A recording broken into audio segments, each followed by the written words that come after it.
Dans cette vidéo, nous allons utiliser la fonction qu'on appelle Image Sampler qui permet d'utiliser une image comme support à un motif ou à une variation paramétrique. Donc, pour utiliser Image Sampler, on va commencer par créer en fait une petite surface sur laquelle on fera des percements, et ces percements-là, on va les adapter en fonction d'une image. Donc, je vais commencer par créer un rectangle, curve, primitive, rectangle. Ce rectangle, on va y faire en gros 200 sur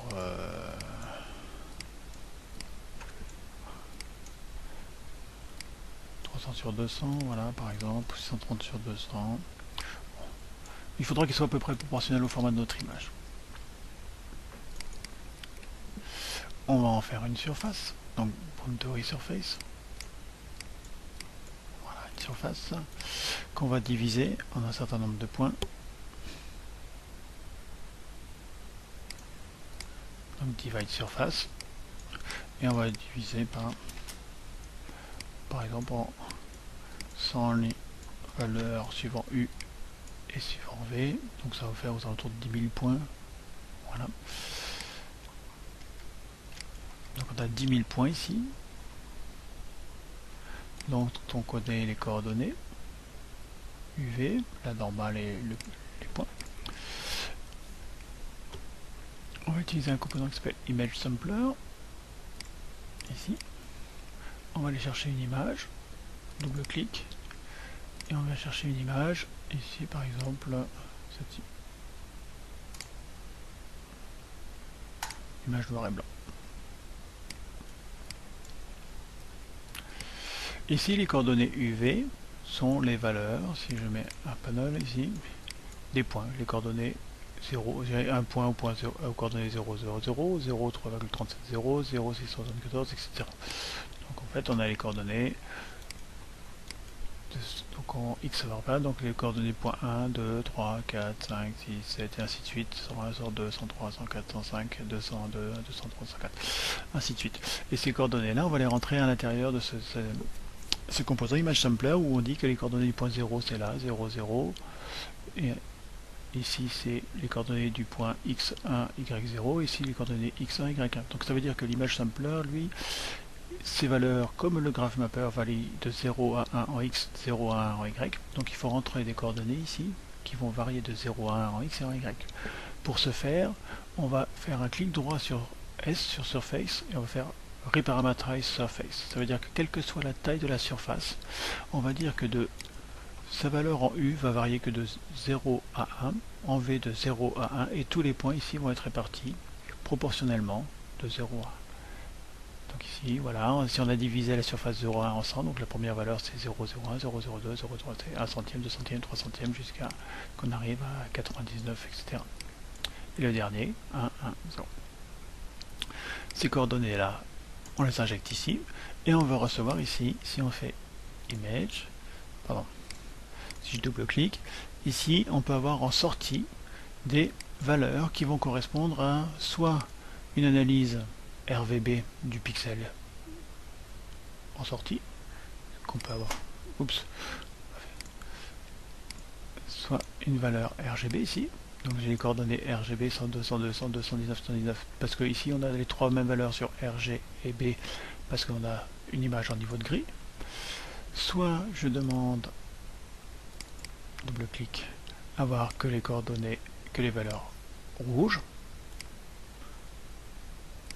ou que vert, que bleu, mais je peux aussi demander à seulement avoir le brightness, c'est-à-dire la luminosité du point.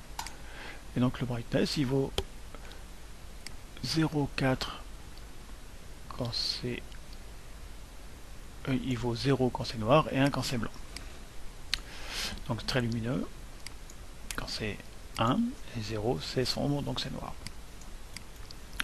Donc ici j'ai la valeur de tous les points, ici j'ai les points, ici je vais avoir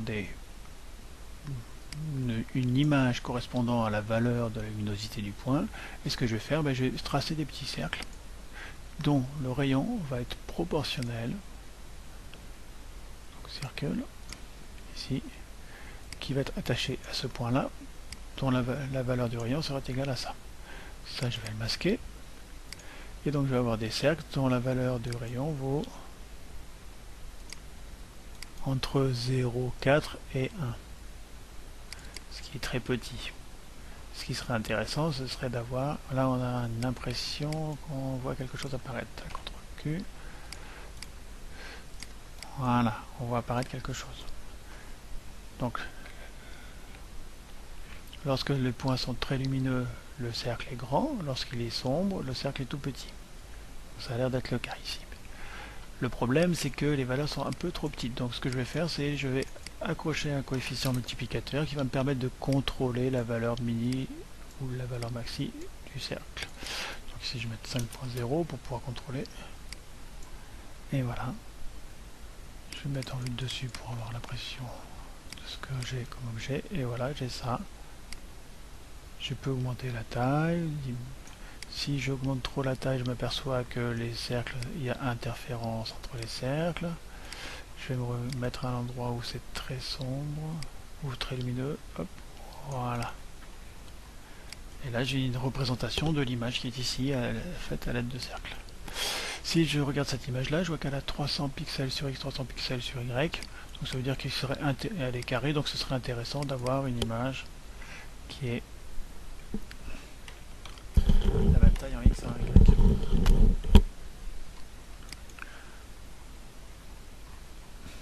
Voilà. Maintenant, si je change l'image, cet algorithme est valable. Je vais changer l'image, je vais chercher une autre image, par exemple ici une petite Vénus. Et voilà, l'image est traduite. Ici,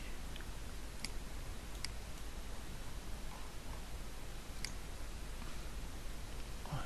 La luminosité des points est traduite par ici par des cercles de tailles différentes.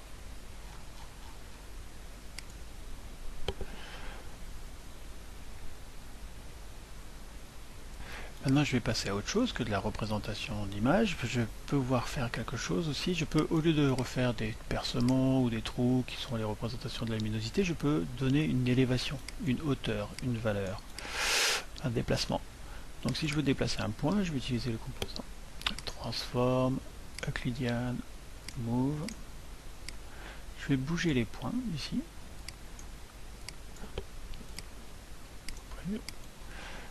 Je vais les bouger suivant un axe Z, donc vector, unitaire, unit Z.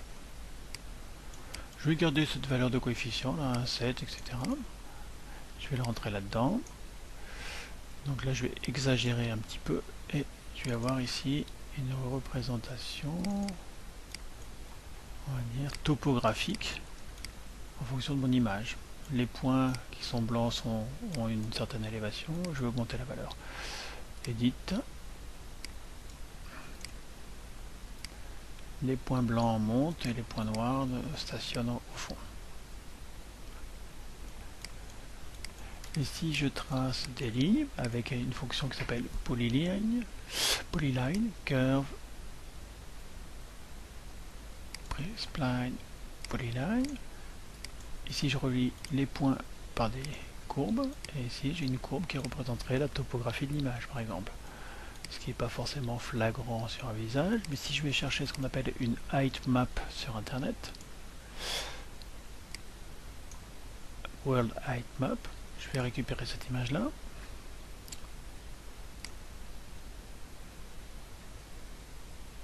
Donc enregistrer l'image.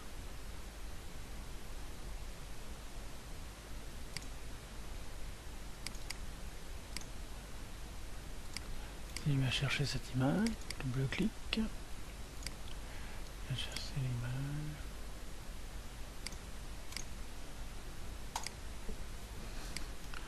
et bien j'aurai une carte du monde ici qui représenterait la hauteur des éléments en fonction des points distribués là-dessus, en fonction de la luminosité des points. Ce genre de carte est très utilisé dans les jeux vidéo pour représenter les altitudes de la topographie, des éléments topographiques. Je pourrais, si je regarde ici, la taille de l'image, ça fait 700 par 350, donc une 2 fois plus longue. Donc je peux mettre ici 700 par 350 proportionnellement, donc une carte 2 fois plus longue, donc ça ressemble un peu plus à la carte du monde.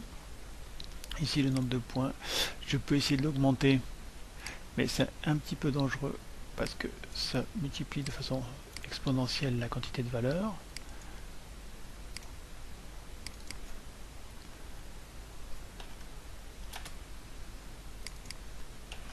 Donc pour avoir une meilleure précision, là, du coup là je suis arrivé à 400 000 points à peu près, 400 000 valeurs, et j'ai une représentation de la carte du monde exagérée. Je pourrais diminuer ici, voilà.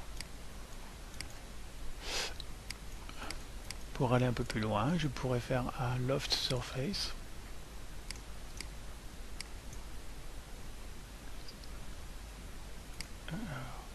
Flatten. Ça va être un petit peu long, mais on va y arriver.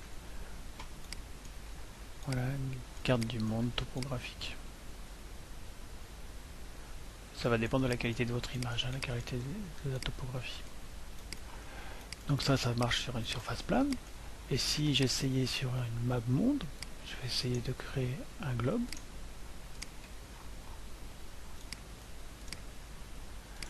Donc, dans une map monde, par exemple, je vais projeter ça sur une surface circulaire. Donc je crée une surface circulaire, une sphère, cette one surface.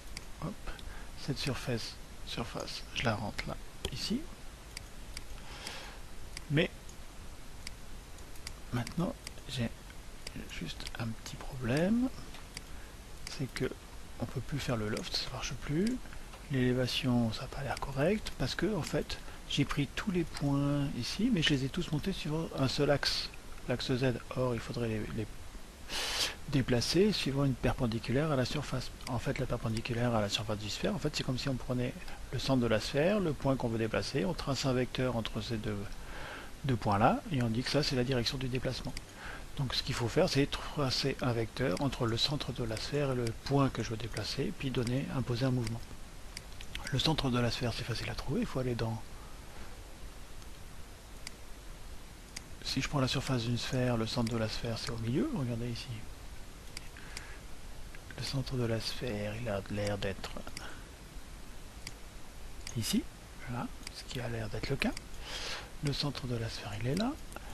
Je veux tracer un vecteur, qui parte entre le centre de la sphère, donc un vecteur entre deux points, qui part du centre de la sphère vers le point considéré. Donc là, je vais avoir tous les vecteurs qui partent du centre de là et qui vont vers le point là, vers ce point là, vers ce point là, qui vont donner la direction du mouvement. Et je vais leur donner une valeur de déplacement. Ces vecteurs vont donner une valeur de déplacement. Et pour donner une valeur de déplacement, soit je prends le vecteur et je le multiplie par ici un coefficient. Je l'envoie dans le Z ici. Je supprime le Z. Je l'envoie dans le vecteur déplacement. Et voyons ce qui se passe.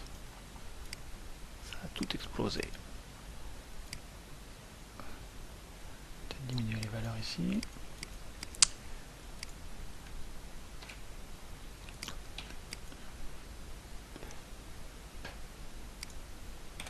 C'est pas satisfaisant comme valeur. Donc ce que je vais faire, c'est je vais plutôt prendre la fonction amplitude. Ça veut dire je prends un vecteur et sa longueur sera égale à la valeur qui sera ici. Et je vais avoir quelque chose d'un peut-être un peu plus intéressant. Peut-être pas suffisamment augmenté. Voilà, on voit les déplacements ici. On commence à les voir apparaître sur les bords ici. C'est un peu faiblard, on va augmenter la valeur. Tout à l'heure, en fait, si on avait quelque chose d'énorme, c'est parce que on a pris la valeur de la... Voilà. Je vais changer mon image parce qu'elle n'est pas de bonne qualité. Je vais en choisir une autre que j'ai retrouvée qui est bien mieux. Voilà. Maintenant, là, je ne peux pas faire de loft surface. Ce que je vais faire, c'est que je vais faire une surface par point. Ici, j'ai tous les points qui sont les points de mon globe. Et je vais dire à l'ordinateur de me recréer une surface à partir de tous ces points qui sont là. Donc, je vais dans surface, surface par point. Je prends les points, je les rentre ici, j'ai dit qu'ils sont tous, je fais flatten, c'est-à-dire je les mets tous les uns à la suite des autres, et lui il me demande quel est le nombre de points suivant l'axe U, comme ça, suivant cet axe-là. Le V c'est dans l'autre sens, le U c'est dans ce sens-là. Ben, pour connaître le nombre de points suivant le U, en fait c'est ici, je les ai eu tout à l'heure. Donc les 200, je les amène là.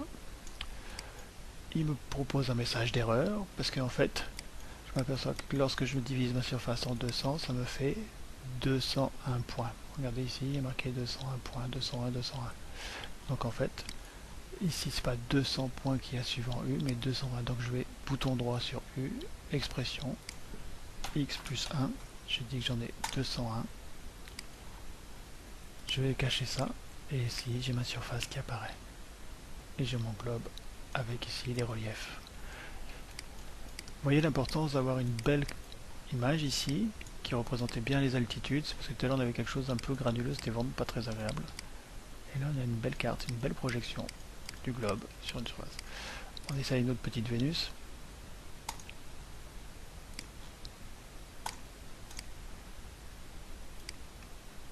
Et voilà, un visage projeté sur la surface. C'est un peu bizarre, mais ça le fait aussi.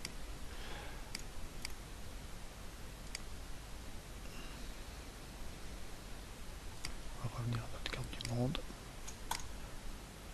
Voilà, ça a vraiment du sens. Voilà l'image sampler.